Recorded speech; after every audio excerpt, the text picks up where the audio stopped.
मुखिया इशिता और मेघना को अपने घर ले आया। तभी घर के मंदिर में जल रहा दीपक बुझ गया। अजी सुनती हो ठकुराइन? जी आई। ठकुराइन कमरे से बाहर आई।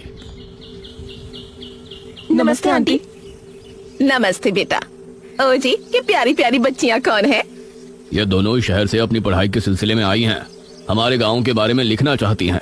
वो क्या होता है रे, वो रिसर्च करने आई हैं। तभी वहां पर एक और लड़का आया। क्या कहा? हमारे गांव पर रिसर्च? इशिता और मेघना ने उसे देखा। भला हमारे बेवकूफ गांव में आपको क्या मिल सकता है? ये सुनकर इशिता और मेघना हैरान रह गई। चुप करो अनुज, ऐसे कोई अपने गांव में बोलता है क्या? ये मेरा बेटा है अनुज। अनुज ने मेघा और इशिता की ओर देखा और उन्हें हाथ जोड़कर नमस्ते किया। नमस्ते। बेटा अनुज, जरा इन दोनों को वो खाली कमरा दिखा दो जो तुम्हारे कमरे के बराबर में है। ठीक है पिताजी। आओ देवियों। देवियों? अनुज कॉरिडोर से होते हुए उनको कमरा दिखाने ले जाने लगा। इसी समय गांव के मंदिर में बैठा पुजारी भगवान की आरती कर रहा था। तभी अचानक से दिया बुझ गया। ये संकेत तो ठीक नजर नहीं आ रहे। हे प्रभु रक्षा करना। वैसे आप लोगों को रिसर्च करने के लिए यही गांव मिला था? अरे हम लोगों को 5 गांवों के बारे में लिखना है, तो इसीलिए जो भी गांव पास दिखा चले आए। इसके बाद और किसी गांव में जाएंगे। अच्छा। वैसे यहाँ कुछ ऐसा है जो कि रहस्यमय या ऐतिहासिक हो? हाँ है ना, एक राजमहल। राजमहल यहाँ? हाँ, 400 साल पहले जो यहाँ के राजा हुआ करते थे, उनका महल। वैसे अनुज, क्या तुम हमें उस महल में लेकर चलोगे?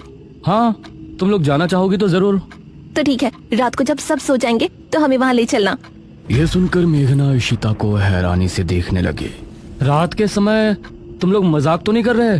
नहीं, हम तो चलने को तैयार हैं। तुम्हें डर लग रहा है तो बताओ। मेरा गांव है ये, मुझे क्यों डर लगेगा। ठीक है, ले चलूंगा, लेकिन पिताजी को और माँ को पता नहीं चलना चाहिए। ग्रेट। तो बताओ किस टाइम आ रहे हो? 12 बजे तक पिताजी और माँ दोनों सो जाएंगे। मैं उसी समय तुम लोगों को ले आऊंगा। हाँ सही है। ये कहकर अनुज ने उन्हें कमरे में छोड़ा और वहाँ से चला गया। ये क्या? हम तो उस मृत्युंजय अमृत के बारे में पता करने आए थे ना। अब हम ये राजमहल क्यों जा रहे हैं? अरे उसको सीधा पूछते तो उसे शक हो जाता ना। आज हम राजमहल चलते हैं और फिर कल उसे जंगल जाने को कहेंगे और वहाँ जाकर बातों ही बातों में उसे मृत्युंजय अमृत के बारे में पूछेंगे। ये सही है। इस तरफ गांव के लोग मौसम के बदलती ठंड से बहुत हैरान थे।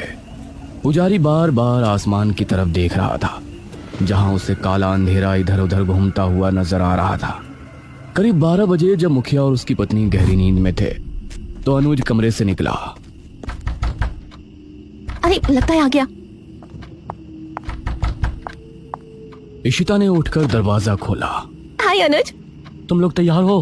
हाँ चलो, हम तो रेडी हैं। तो चलो। अनुज इनको लेकर घर से निकला और इन्होंने 2 गलियां पार कर ली थी। तुम्हारे गांव में हवा इतनी ज्यादा चलती है क्या? रोज तो नहीं चलती, लेकिन शहर की 2 लड़कियों के साथ लगता है उनके शहर का प्रदूषण भी आंधी के रूप में साथ आ गया। कुछ देर चलने के बाद ये तीनों एक बड़े से राजमहल के सामने खड़े थे, जिसे देखकर मेघना को कुछ याद आने लगा। ऐसा लगता है कि इस राजमहल को मैंने पहले कहीं देखा है। ये है राजमहल राजा सूरजभान का। वाकई में काफी आलीशान है। यह कहते हुए इशिता ने अपने कैमरे में उसकी एक फोटो ली। हमें खिड़की से अंदर जाना पड़ेगा, इसका दरवाजा सालों से जाम है। ये तीनों एक खिड़की के रास्ते राजमहल में पहुंचे और वहां की हर एक चीज मेघना को जानी पहचानी लग रही थी। इस तरफ गांव में आंधी का बहाव बढ़ने लगा था। सभी अपने अपने घरों में आराम से सो रहे थे।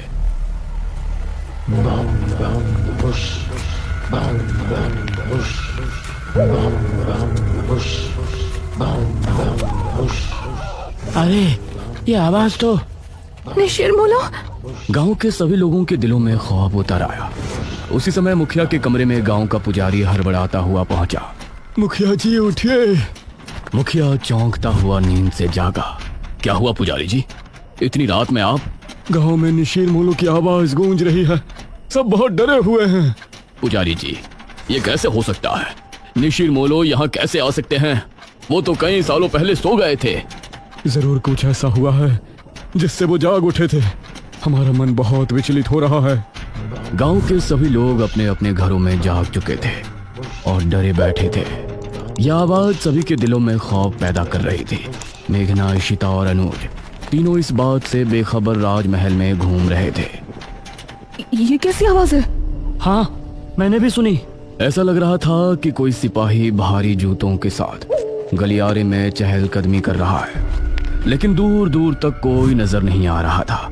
उसी समय गांव के दो आदमी संपत और कप्ता जंगल की सरहद पर बैठे हुए जुआ खेल रहे थे। अरे संपत यार, चल घर चलते हैं, अब बहुत समय हो गया। ओहो, अब तू हार रहा है तो घर चलते हैं। अरे चुपचाप पूरी बाजी खेल, इससे पहले तो मैं तुझे जाने नहीं दूंगा। हाँ, यह सुनकर कप्ता फिर से उसके साथ पत्ते बांटने लगा। उन दोनों को यह आवाज सुनाई दी। तेज आंधी की हवाओं में उनकी आंखें बहुत मुश्किल से खुल रही थी।